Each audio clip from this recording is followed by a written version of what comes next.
जिस तरह की बातें वो लड़का कर रहा है ना, इस कदर हाई ब्रेन वॉश, मैं समझता हूँ। और मैं कह रहा हूँ ना, वो नॉर्मल स्कॉलर नहीं जिसको वो सुनता है। डॉक्यूमेंट्स आपके आयुष के नाम के, नाम आपका मोहम्मद अली चल रहा है। तो भाई कहाँ रह रहे हो? बार बार कह रहा हूँ मौलवियों से भी, स्कॉलर से, मेंबरों से बोलो, अपनी मस्जिदों से बोलो कि ये देश धर्मांतरण का ताना बाना, इस देश में धर्मांतरण से खराब हो जाएगा, दंगे होंगे, फितना होगा। ट्रू भारत में आप सभी का बहुत बहुत स्वागत है। कैमरे के फ्रेम में आप मेरी दाईं तरफ देख रहे हैं मुफ्ती वजाहत गुज्जर कासमी जी हैं। आयुष धर्मांतरण मामले पे आप शामली के रहने वाले हैं, आपके बिल्कुल नज़दीकी मामला है। क्या क्या कहना चाहेंगे? आप पूरी तस्वीर को पहचानते होंगे, जान। वहाँ के एसएसपी श्री एनपी सिंह का बहुत बहुत धन्यवाद, उनकी पूरी टीम का। उन्होंने जब उन तक बात पहुंची, तत्काल उन्होंने माँ बाप को मिल करके पूरी बात समझा, जाना, और तत्काल उन्होंने जो कार्रवाई करनी थी वो की, और वो जांच पड़ताल कर रहे हैं। बहुत सारी चीज़ें जांच पड़ताल के बाद क्लियर होंगी। लेकिन आयुष ने जिस तरह बताया है कि मैं डॉक्टर असरार साहब को सुनता था, मैं इस बात से अचंभे में गया हूं कि उनको एक नॉर्मल मुसलमान भी नहीं जानता कि डॉक्टर असरार कितने बड़े स्कॉलर हैं, ये कितने छोटे हैं, ये क्या हैं। डॉक्टर असरार का जो एजेंडा था वो खिलाफत वाला एजेंडा था। वो जमात इस्लामी के साथ लंबे टाइम तक जुड़े रहे, फिर वो खिलाफत पर काम करते रहे। लेकिन नॉर्मल मुसलमान उसको सुनता नहीं, और आयुष जो नॉन मुस्लिम है वो सुन रहा है। तो बहरहाल इसमें कुछ और भी खुशबू आती है, कुछ और भी बदबू आती है। लेकिन बहरहाल वहाँ के प्रशासन, मैं समझता हूँ कि श्री एनपी सिंह बड़े शानदार अफसर हैं इस मामले में। जैसे उन्होंने शामली के क्राइम को कंट्रोल किया है, और चूंकि धर्मांतरण भी एक बड़ा क्राइम है, एक बड़ा फितना है, मैं समझता हूँ। क्राइम होना तो छोटी बात हो गई, बहुत बड़ा फितना है, बहुत बड़ा फितना है। सामाजिक ताने बाने को आग लगाने वाला फितना है, राष्ट्र को नुकसान पहुंचाने वाला, नेशन को धोखा देने वाला। जो लड़का अपने माँ बाप से भाग गया हो, अपनी सगी बहनों जो माँ के पेट से पैदा हुई उनसे टूट गया हो, आप कहाँ किस धर्म में ले जाना चाहते हैं आप उसको? फिर यही लोग तो कल को जाके वो जो है एकदम बनते हैं। भाई जब माँ का प्यार नहीं मिल रहा, बाप के साथ आप नहीं खड़े, परिवार से आप टूट गए हैं, तो आप रेडिकल हो चुके हैं। और रेडिकल लोगों को बनाने में बहुत देर नहीं लगती है, मैं आपको बहुत क्लियर बात बता रहा हूँ। बहरहाल इसकी फंडिंग वंडिंग जो भी जहाँ है, वो बहुत शानदार अधिकारी हैं, बड़ा क्राइम पर उनका कंट्रोल है, बहुत अच्छे इंसान भी हैं। शामली जिले को जिस तरह के अच्छे अधिकारियों की जरूरत है, वहाँ दोनों अधिकारी आज उस तरह के मौजूद हैं, और बहुत अच्छे लोग हैं, काम कर रहे हैं। उनके जो फादर को मैंने सुना है, जिस तरह वो घुट रहे थे, वो बात नहीं कह पा रहे थे, प्रशासन ने उनको एक सहयोग किया है, आज वो बोलने के काबिल है।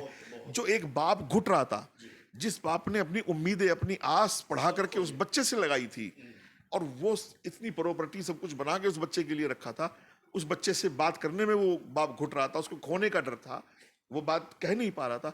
आज प्रशासन ने और वहाँ के खासतौर से एसएसपी ने उनको इतनी हिम्मत दी कि आज वो समाज के सामने, मीडिया के सामने, देश के सामने अपनी बात को कह पा रहे हैं।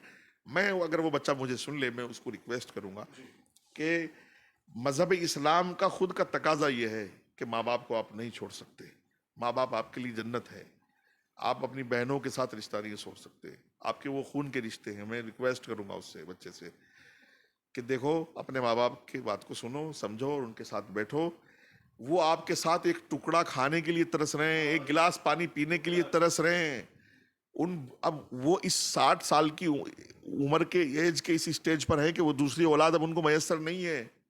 आप जिस तरह की बातें वो लड़का कर रहा है ना, इस कदर हाई ब्रेन वॉश, मैं समझता हूँ।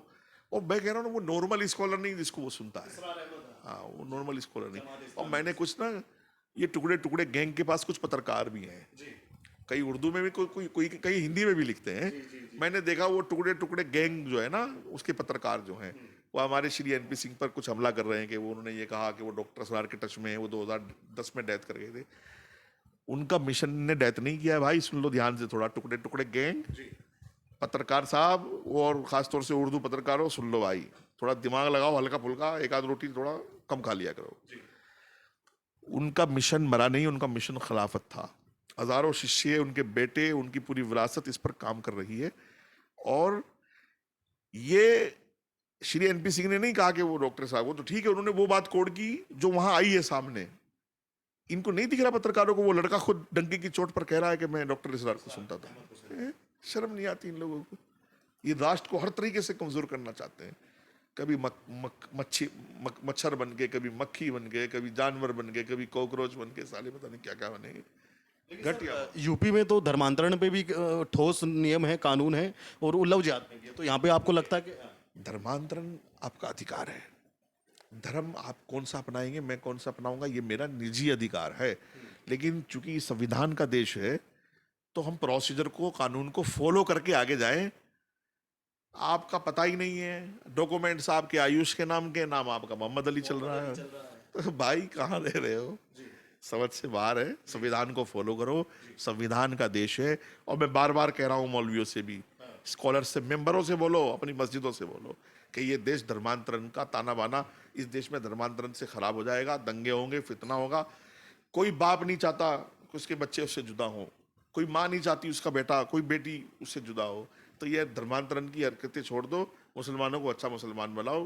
बहुत बहुत धन्यवाद। अच्छा सर, बस एक लास्ट सवाल है सर। बिना अल्लाह की मर्जी के पत्ता नहीं हिलता है, तो क्या योगी को अल्लाह ही चाहते हैं कि वो यूपी का सीएम बने रहें आगे भी और अभी भी जो 10 साल भी बीते हैं सर? तो क्या अल्लाह की मर्जी है?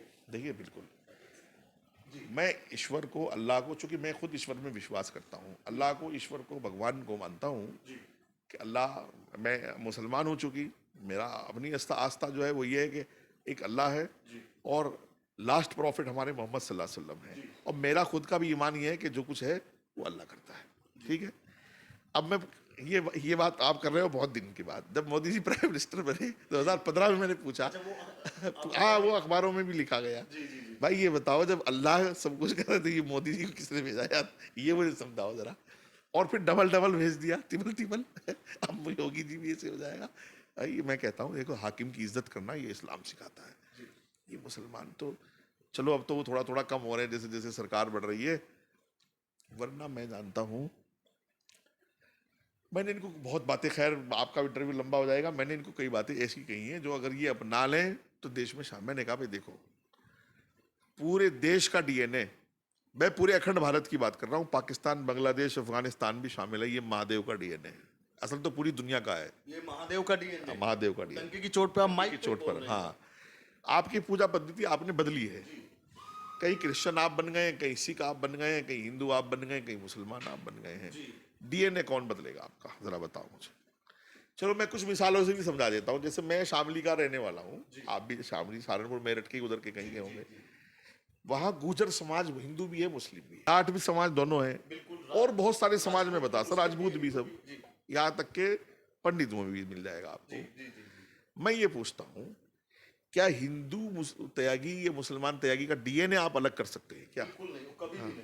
तो वो मुसलमान त्यागी क्यों इस बात को मानने को तैयार नहीं कि मेरा डीएनए महादेव का डीएनए? वो लड़ रहा है मुझसे। वो कहता है कि जो जिस धर्म को मैं फॉलो करता हूँ वो बहुत बेहतर है, इसलिए मैं तुमको सालों पहले कहा था कि आपकी नस्ल अरबिक नस्ल नहीं बन जाएगी। आपकी नस्ल, मजहब जो आप इख्तियार करना चाहें वो आपकी अधिकार है, लेकिन आपका नस्ल हिंदुस्तानी है, भारतीय है, आपका डीएनए भारतीय है। तो आप इसको स्वीकार कर लो। जितनी जल्दी स्वीकार कर लोगे, इतनी जल्दी घुल मिल जाओगे, बात सही होगी, और इतनी जल्दी दिमाग में से ये बातें निकल जाएंगी कि इसको सिख बना लो, इसको मुसलमान बना लो, इसको क्रिश्चियन बना लो, फलाना। अच्छा, ये इन दो पे ही मुसीबत है पूरी दुनिया में, क्रिश्चियंस और मुसलमान। सारा धर्मांतरण इन्हीं को करना है। अरे भाई माफ करो, जो मुसलमान इतना शराब पी रहा है, जुआ खेल रहा है, बाप अपनी बेटियों के साथ, ससुर बहुओं के साथ तलाके हो रहे, हलाले हो रहे, फलाने हो रहे, यार इससे निपट जाओ, इस बदबू से निकलो भाई, और दूसरों को मुसलमान बाद में बनाना। सर गजवाए हिंद का 1 मिनट में सर आप बता देंगे, गजवाए हिंद का बड़ा जिक्र होता है। एक फ्रॉड है, आतंकवादी संगठनों ने घड़ा हुआ है, उसके नाम पर हमारे यूथ को भड़का करके ये सुसाइडर खुदकश हमले कराते हैं, और जितना भी कुछ है। मैं मुसलमानों को पूरी दुनिया में बताता हूँ ये बात। गजवा उसको कहते हैं जिसमें लास्ट प्रॉफिट मोहम्मद सल्लल्लाहु अलैहि वसल्लम खुद मौजूद हों। 1450 साल हो गए दुनिया से चले हुए, तो गजवा वो मौजूद नहीं हो सकते, तो वो गजवा भी नहीं हो सकता। और ऐसी कोई दास्तान आप लोगों को मत सुनाओ। अच्छा, जो पाकिस्तान में 3-4 संगठन इस पर काम करते हैं। एक तो वो तहरीक लब्बैक या रसूल अल्लाह, और एक है वहाँ लाल मस्जिद का मौलाना जो कहता है कुरान आतंकवाद सिखाता है, और एक है अजहर मसूद, एक है वो हफज जी मुल्ला जी, क्या नाम है उसका यार, क्या नाम है वो, हफज जी सईद। ये 4-5 संगठन है जो गजवा हिंद की तैयारी करके वहाँ नौजवानों को सुसाइडर और खुद के हमले करा करके मरवा रहे हैं। मैं वहाँ के माँ बाप से भी कहूँगा, भैया ये औलाद तुमने मरने के लिए पैदा नहीं की, इसको अल्लाह के वास्ते तालीम की तरफ लाओ, एजुकेशन की तरफ लाओ, इंसान बनाओ, इंसान बनाओ, इनको अच्छी तरबियत दो। और जो ये गजबे वजबे है ना भाई, ये 72 हो रही है, तो किसी ने बताया नहीं अब तक किसको कहाँ में क्या मिला है। जो गया वो पीछे मुड़ के आया नहीं है। अच्छा दुनिया में उसको कहा जाएगा जो अच्छा कर्म करेगा, अच्छे काम करेगा। और ये सुसाइडर जितने भी हैं, इनको कोई अच्छा कहने वाला नहीं है, इनकी तोड़ जाते हैं। वो झूठी जनाजे नमाज़ा पढ़ के लोग घर आ जाते हैं। ये शहादत वहादत कुछ नहीं है। इस्लाम इसके खिलाफ है। इस्लाम में इन चीज़ों का जिक्र ही नहीं है यार। जो इस्लाम ये कह रहा है कि 40 पड़ोसी आपके भूखे नहीं रह सकते, जो इस्लाम ये कह रहा है कि रोड पर जो है ईंट पत्थर पड़ा है उसको हटा दो, कोई गिर ना जाए, तो वो उस इस्लाम में इन्होंने सुसाइडर बना लिए हैं। क्या सर अल्लाह के इस्लाम में और मुल्ला के इस्लाम में फ़र्क है आज के समय में भारत के अंदर? हाँ, बिल्कुल फ़र्क है। अगर अल्लाह का इस्लाम तो वो है जो कुरान है, हदीस है, 5 वक्त की नमाज है, आखिरी पैगंबर सल्लल्लाहु अलैहि वसल्लम का फरमान है, वो तो है अल्लाह का इस्लाम। और मुल्ला का ये है शिया, सुन्नी, बरेलवी, देवबंदी, वहाबी, अहले हदीस, फलाना और ये निमगा 73 फिरके इन्होंने बना रखे हैं। ये मुल्ला का इस्लाम है। और एक दूसरे को मारते हैं, वो भी मारता कलमा पढ़ के, वो भी मरता कलमा पढ़ के।